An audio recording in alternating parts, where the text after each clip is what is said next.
अब इसमें एक लास्ट पोर्शन रह रहा है, इलेक्ट्रॉनिक विन्यास के आधार पर तत्वों की संयोजकता ज्ञात करना। इलेक्ट्रॉनिक विन्यास के आधार पर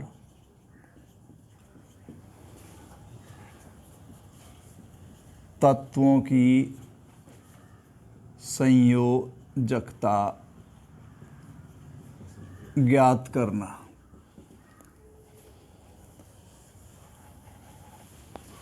देखिए, इलेक्ट्रॉनिक विन्यास के आधार पर तत्वों की संयोजकता ज्ञात करने के 3 पॉइंट हैं। पहला पॉइंट है, नोट करें,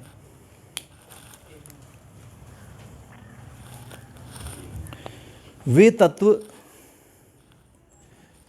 जिनके सभी कोष पूर्ण भरे होते हैं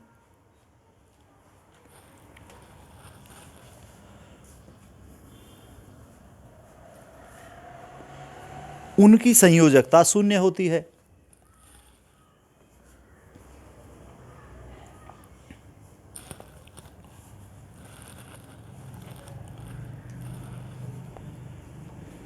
ऐसे तत्व दीर्घाकार आवर्त सारणी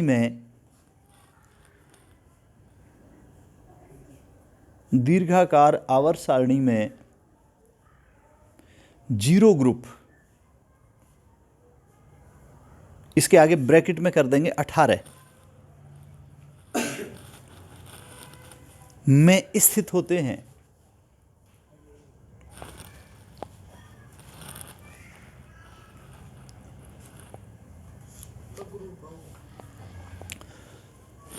जैसे करके अब यहां पर एग्जांपल लिखेंगे। देखिए, जीरो ग्रुप में कौन कौन से हैं, जैसे हीलियम है, नियॉन, आर्गन, क्रिप्टन, जीनॉन और रेडॉन।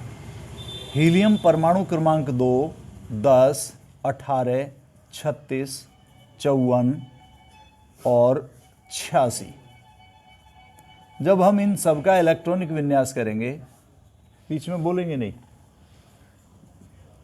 तो 2 नियॉन का हो जाएगा 2, 8, आर्गन का 2, 8, 8, क्रिप्टन का हो जाएगा 2, 8, 18, 8, 54 का हो जाएगा 2, 8, 18, 18, 8, 18 और 18 36 और 10 46 और 8 54, 86 का हो जाएगा 2, 8, 18, 32, 18 और 8।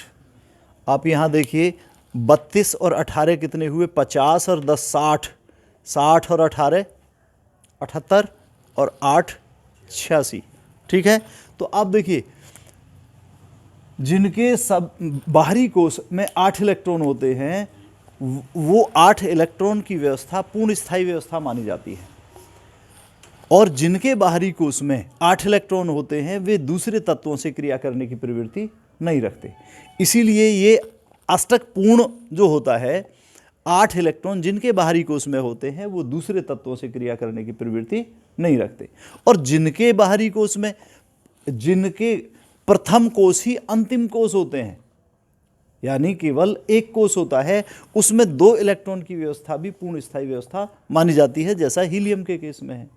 तो ऐसे तत्व जिनमें सभी कोष पूर्ण भरे होते हैं वो दूसरे तत्व से क्रिया करने की प्रवृत्ति नहीं रखते, और इसीलिए वो अक्रिय गैस तत्व कहलाते हैं।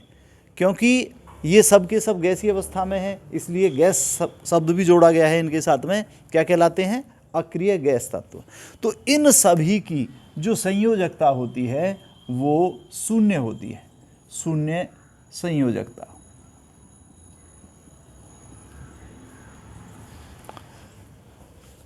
अब देखिए दूसरा पॉइंट, नोट कर लें।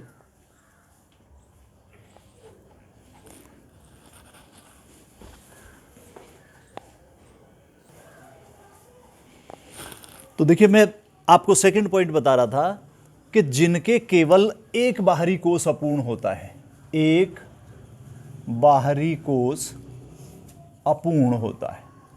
ये पहला पॉइंट तो था जिसमें सभी कोष पूर्ण भरे होते हैं, सभी कोष पूर्ण होते हैं, उसके बारे में मैंने आपको समझाया। ये दूसरा पॉइंट है, ऐसे तत्व जिनका केवल एक बाहरी कोष इनकम्प्लीट होता है। तो देखिए, ऐसे तत्व जिनका केवल एक बाहरी कोष इनकम्प्लीट होता है, उनकी संयोजकता बाहरी कोष में उपस्थित इलेक्ट्रॉन की संख्या पर निर्भर करती है। यदि बाहरी कोष में इलेक्ट्रॉन की संख्या 1, 2, 3, 4 होती है तो उनकी संयोजकता क्रमशः 1, 2, 3 और 4 ही होती है। समझ आ गया? और यदि बाहरी कोष में इलेक्ट्रॉन की संख्या 5, 6, 7 होती है तो उसके लिए 8 - n फॉर्मूला लगाते हैं, तो जितना आता है उस संख्या के बराबर होती है, जहां पर n क्या है? उस बाहरी कोष में उपस्थित इलेक्ट्रॉन की संख्या, जो कितनी होती है? या तो 5 होती है, या 6 होती है, या 7 होती है। तो देखिए, इस हिसाब से मैं आपको यहाँ पर एग्जाम्पल समझाता हूँ, यहीं पर समझ लीजिए।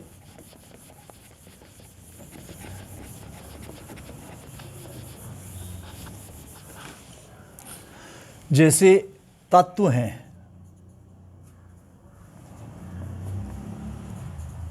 यानी उनका इलेक्ट्रॉनिक विन्यास यहाँ बता देता हूँ मैं आपको। जैसे सोडियम है 11, तो इलेक्ट्रॉनिक विन्यास 2, 8, 1। बाहरी कोष में कितने इलेक्ट्रॉन हैं? 1। तो बाहरी कोष में इलेक्ट्रॉन की संख्या, इलेक्ट्रॉन की संख्या 1 है, तो वैलेंसी या संयोजकता कितनी होगी? 1। यहाँ पर देखिए, मैग्नीशियम 12 का 2, 8, 2, तो बाहरी कोष में इलेक्ट्रॉन की संख्या 2, तो वैलेंसी कितनी हुई? 2। एल्यूमिनियम परमाणु क्रमांक 13 है, इलेक्ट्रॉनिक विन्यास 2, 8, 3, बाहरी कोष में इलेक्ट्रॉन कितने हैं? 3, तो संयोजकता कितनी हुई? 3। अब जैसे सिलिकॉन है, परमाणु क्रमांक 14 है, इलेक्ट्रॉनिक विन्यास 2, 8, 4, तो बाहरी सेल में कितने इलेक्ट्रॉन? 4, तो संयोजकता भी 4 हुई। समझ आ गया? अब देखिए, जैसे फास्फोरस है 15, तो 2, 8 और 5, तो मैंने आपको बताया था कि जिनके बाहरी कोष में जिनका केवल एक बाहरी कोष इनकम्प्लीट होता है और उनमें इलेक्ट्रॉन की संख्या 1, 2, 3, 4 होती है, तो उनकी संयोजकता भी क्रमशः 1, 2, 3, 4 ही होती है। और यदि बाहरी कोष में इलेक्ट्रॉन की संख्या 5, 6, 7 होती है, तो उसके लिए मैंने आपको बताया था एक फॉर्मूला, कौन सा है वो? 8 - n। अब यहाँ पर ना लिखकर, यहाँ तो बाहरी कोष में इलेक्ट्रॉन कितने? 5, तो उसकी संयोजकता कितनी हुई? 8 - 5 यानी 3। अब देखिए, जैसे सल्फर है 16, तो 2, 8 और 6, बाहरी कोष में इलेक्ट्रॉन कितने हैं? 6, तो संयोजकता कितनी हुई? 8 - 6, कितने हुए? 2। अब जैसे क्लोरीन है, क्लोरीन 17 होता है, तो 2, 8 और 7, बाहरी कोष में इलेक्ट्रॉन की संख्या 7 है, तो उसकी संयोजकता कितनी होनी चाहिए? 8 - 7 यानी 1। किसी राइटर ने क्या कर दिया है? इसको उल्टा कर दिया है, इस फॉर्मूला को। कौन से फॉर्मूला को? कि 8 - n ना करके उसे n - 8 कर दिया है। तो बात तो एक ही है, केवल उसमें क्या है? माइनस में आ जाएगी, चिन्ह सहित आ जाएगी, बात एक ही है, लेकिन आप इसी को ध्यान रखें एक उसमें। तो समझ में आ गया होगा? नोट करें जल्दी और थर्ड पॉइंट जाने।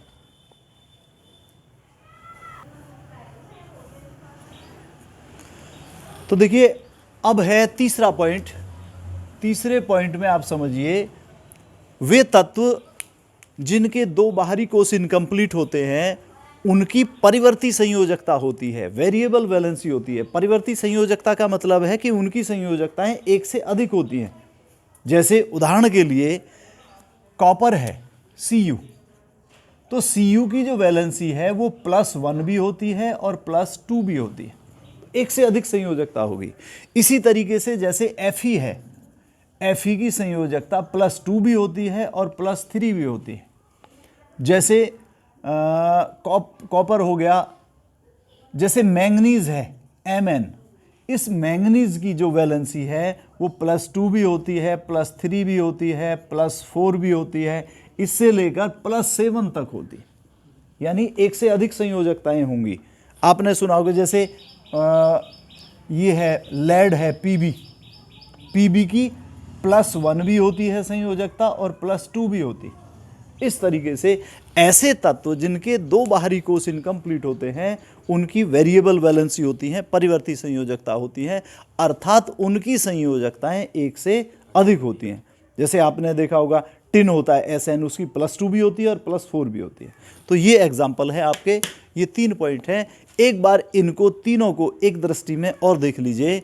इलेक्ट्रॉनिक विन्यास के आधार पर तत्वों की संयोजकता किस प्रकार ज्ञात करते हैं। देखिए इसके 3 ही पॉइंट हैं। पहला पॉइंट है कि वे तत्व जिनके सभी कोष कंप्लीट होते हैं, पूर्ण भरे होते हैं, उनकी संयोजकता 0 होती है। ऐसे तत्व दीर्घाकार आवर्त सारणी में 0 ग्रुप में उपस्थित होते हैं और इनके सभी के बाहरी कोष में 8 इलेक्ट्रॉन होते हैं।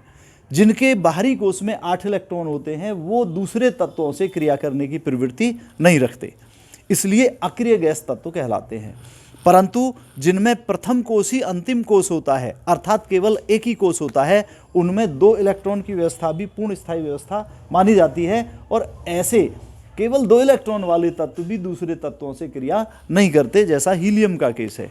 तो आप देखेंगे 0 ग्रुप में, मैंने आपको समझाया अभी, हीलियम है, नियोन है, आर्गन है, क्रिप्टन है, जीनॉन और रेडॉन। इन सब के, हीलियम को छोड़कर बाकी सबके बाहरी कोष में 8 इलेक्ट्रॉन है, सभी के कोष कंप्लीट हैं, तो वो संयोजकता कितनी है सबकी? 0। दूसरा पॉइंट है जिनका केवल एक बाहरी कोष इनकम्प्लीट होता है। ऐसे तत्व जिनका केवल एक बाहरी कोष इनकम्प्लीट होता है, उनकी संयोजकता उस बाहरी कोष में उपस्थित इलेक्ट्रॉन की संख्या पर निर्भर करती है। यदि उनके बाहरी कोष में इलेक्ट्रॉन की संख्या 1, 2, 3, 4 होती है तो उनकी संयोजकताएं भी क्रमशः 1, 2, 3, 4 होती है। समझ आ गया? और यदि बाहरी कोष में इलेक्ट्रॉन की संख्या 5, 6, 7 होती है तो उनके लिए ये फॉर्मूला है 8 - n, यानी 8 में से n घटा देते हैं। n क्या है? उस बाहरी कोष में उपस्थित इलेक्ट्रॉन की संख्या, जो कितनी होती है? 5 होती है, 6 होती है या 7 होती है। तो जैसे मान लीजिए फास्फोरस के केस में 5 है तो 8 - 5 3 आ गया। सल्फर के केस में बाहरी कोष में 6 इलेक्ट्रॉन है तो 8 - 6 2 आ गया। और क्लोरीन के केस में 7 है तो 8 - 7 यानी 1 आ गया। इस तरीके से। और तीसरा पॉइंट है जिनके 2 बाहरी कोष इनकम्प्लीट होते हैं। ऐसे तत्व जिनके 2 बाहरी कोष इनकम्प्लीट होते हैं उनकी वेरिएबल वैलेंसी होती है, परिवर्ती संयोजकता होती है, अर्थात उनकी एक से अधिक संयोजकताएं होती हैं। जैसे कॉपर में कितनी है? +1 भी होती है, +2 भी होती है। आयरन है, +2 भी होती है, +3 भी होती है। तो इस तरीके से उनकी संयोजकताएं एक से अधिक होती हैं। तो ये हो गया आपका इलेक्ट्रॉनिक विन्यास के आधार पर तत्वों की संयोजकताएं ज्ञात करना।